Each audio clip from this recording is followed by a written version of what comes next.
Hey, what it do, YouTube? It's your boy Matty B here with Matty B Wrestling, and today we do have the March 18th edition of Raw review. So this week we saw Raw start with Brock Lesnar came out with Paul Heyman, of course. Lots of boos going down for them too, of course, because Brock Lesnar is never on TV, which means the Universal Championship is never on TV, which means the Universal Championship doesn't mean diddly right now. He did do his usual Paul Heyman shtick, putting over Brock Lesnar. He did recap how Rollins said Brock has trouble with smaller guys such as himself, guys that are more athletic, more agile, more quick. But Paul did mention that Brock did beat every single one of them, and those guys were, of course, AJ Styles, Daniel Bryan, and Finn Balor. So this is a good segment. It did further the situation, the feud that hasn't really had much going on, of course, until last week, when Paul did come down and have his back and forth with Seth. So this is good. It's making the match feel a little bit stronger. Drew McIntyre did interrupt them too. He came out talking about how Brock's going to need a new opponent at WrestleMania because he's going to destroy Seth tonight like he did his brothers in the main event. They do have a match happening that night. But then Seth came out with the steel chair to attack Drew from behind, took him out, then went down to the ring to attack Brock. Brock jumped out. Of course, they walked around the ring. He teased that he was going to jump in, and then they took off. So it was a good segment, strong segment, set up the match for the end of the night, and then also furthered the feud between Brock and Seth. The next segment was Finn Balor was going to face Bobby Lashley and Lio Rush with a mystery opponent before the break. Cole kept talking about who could his monstrous opponent be.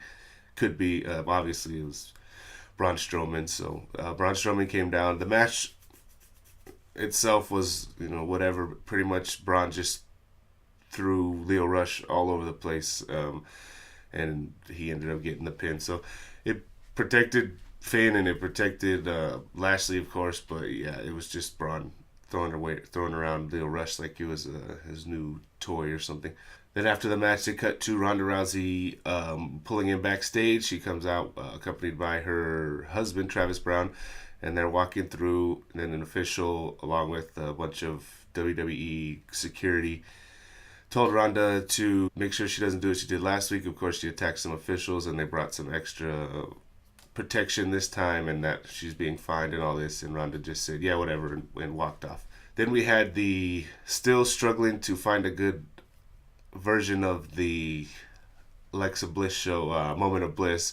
She came out with Elias and basically announced that he's going to be the official headlining musical act of WrestleMania. He was interrupted by No Way Jose's conga line, except No Way Jose wasn't leading. It was Heavy Machinery had Otis dancing around with all the the rosebuds or whatever they're called. Then Elias, of course, gets upset. Alexa did promise him he wouldn't get interrupted today. It was an interruption-free zone.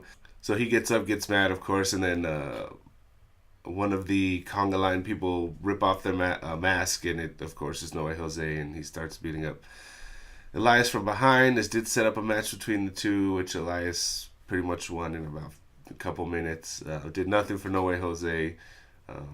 Really nothing for Elias because it's not setting up anything significant. So kind of a weird segment, but we did get the big announcement of Elias being the musical act for WrestleMania.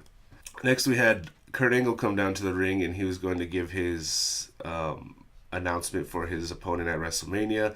He did say his farewell tour is well underway. The only problem is that he said he wanted to have his farewell match against Baron Corbin. That's fine because I'm sure we're not going to get that. There was a lot of follow-up by the announcers saying there's so much backlash about who Angle picked and who Angle's opponent's going to be. But the problem is he said that the McMahons allowed him to pick his partner, and he picked Baron Corbin, which makes him look kind of dumb because there's so many other people that could be a better matchup for him at WrestleMania for him to pick. That would make more sense. This has a little bit of storyline going back to Baron Corbin, of course, getting him fired from the GM spot for being a crappy stand-in for him, or acting general manager. But yeah, this just made Angle look a little bit dumb. And then he did get a match between Angle and Chad Gable, which was awesome. It looked like not classic Angle. Of course, he's lost a few steps, but he didn't look as bad as he had in the previous matches he's been having. So just kind of annoying because that is a tease of what we could have had at WrestleMania. But we're not going to get Baron Corbin, I'm pretty sure. But the fact that Kurt chose him was kind of dumb. All right, we did get the Boston Hug Connection out next, followed by Natalya and Beth Phoenix. Beth Phoenix put over how this is what her and many other females before her have been had imagined would happen with the tag team championships for women becoming a thing finally, and she put over how Sasha and Bayley are so good, and that Nia and Tamina set back the women's division, I guess, for their jealousy and hatred towards the other females.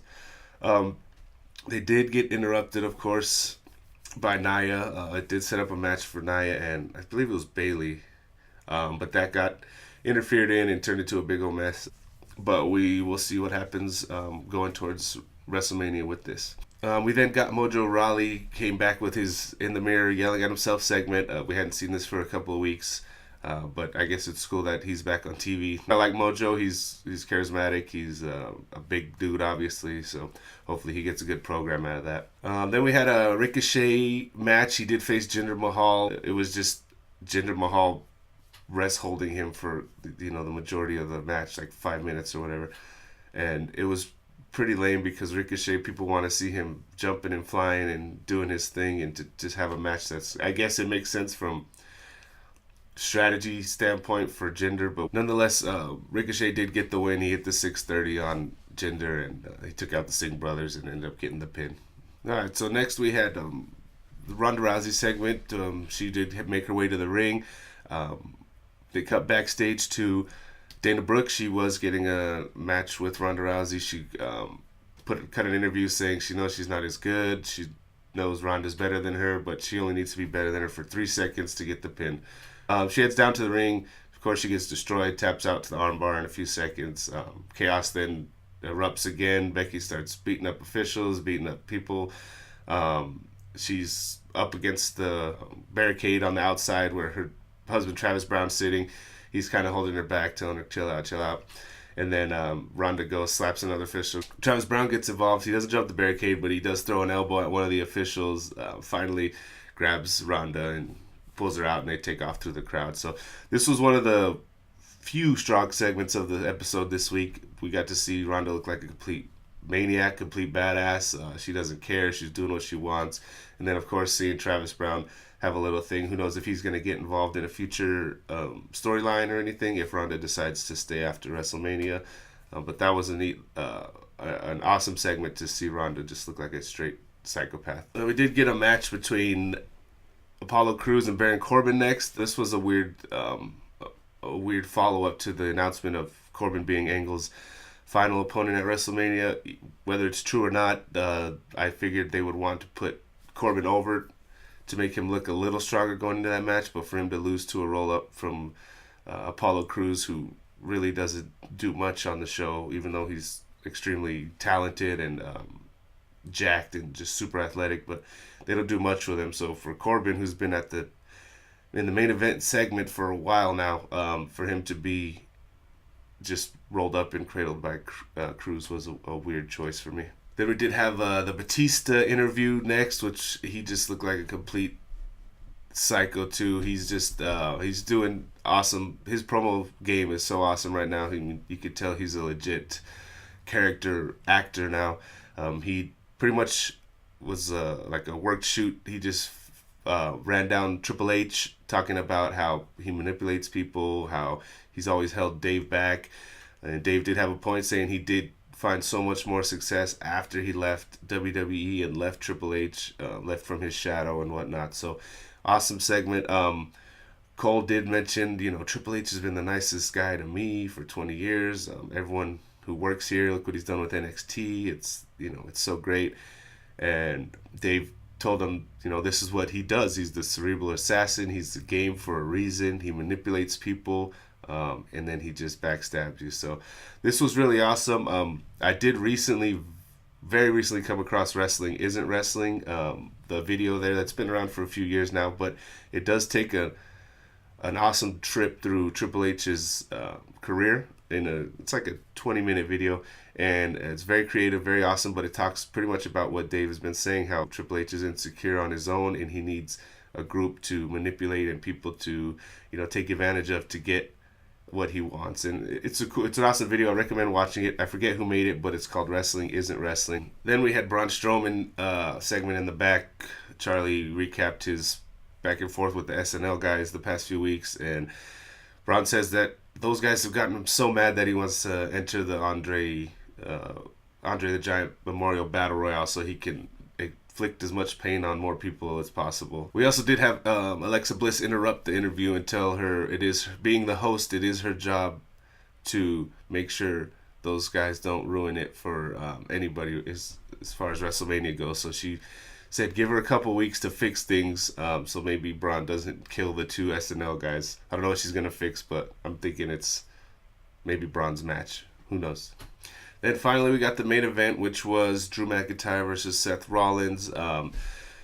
It started with a promo. Drew came down running down the Shield saying how they're no more because of him, and that for sneak attacking him earlier, he's going to destroy Rollins tonight, of course. Then he started running down Roman Reigns, challenged him to a match at WrestleMania, told him that he may have beat leukemia, but he won't beat him. And they did that weird thing where they're breaking the fourth wall again, saying, Drew said he wants to face Joe the man, not Roman the character, which, Triple H just said that a few weeks ago. We're talking about Batista. I don't know why you have two programs going into WrestleMania using the same kind of angle with the real life thing, and then we have Ronda talking about wrestling's fake, it's not real, it's scripted. So this is a weird fourth wall break they keep doing, especially this many going towards one show at one time. But the match will probably be awesome because Drew's awesome and Roman's really good, and he's back in a babyface role, a legit babyface role, because everyone's behind him. So maybe you'll get a good match out of that. We'll see. But the match tonight, of course, was great. Drew and Seth have been doing good things for a while when they work together. Great back and forth between the two. Made Drew look like the killer he needs to, going towards this WrestleMania. He had a slow slump there for a while with the whole group that they formed with Bobby Lashley and Baron Corbin. But him by himself the past few weeks, WWE's done a great job of making him look like the Scottish psychopath he is. And hopefully going into WrestleMania, he has a strong showing. It'll be a good match for him. But yeah, as far as the match goes, Drew dominated most of it. Seth did do his babyface comeback, and he was going for something off the top. Maybe the frog splash, I forget. But Brock's music hit, of course, distracted Seth. He ended up getting a Claymore kick, and Drew got the win. But strong segment. This did also add a little bit to the Brock and Seth thing going forward. Not a great episode of Raw. I liked, of course, the Batista thing and then the Ronda thing. The end of this was pretty cool too. I always like when Seth and Drew do work together. And then just seeing Brock was nice. But as far as everything else goes, nothing really furthered any feuds or made anything seem more important. Hopefully there's 2 more episodes left. Hopefully we get some strong segments for the rest of the show. But we shall see. Thank you guys for watching. Again, this is Matty B Wrestling. I am Matty B, and go ahead and tell me what you think of my review. Go ahead, like, share, comment, subscribe, dislike, whatever you want to do. Any reaction will be great, and I'll see y'all in the next video.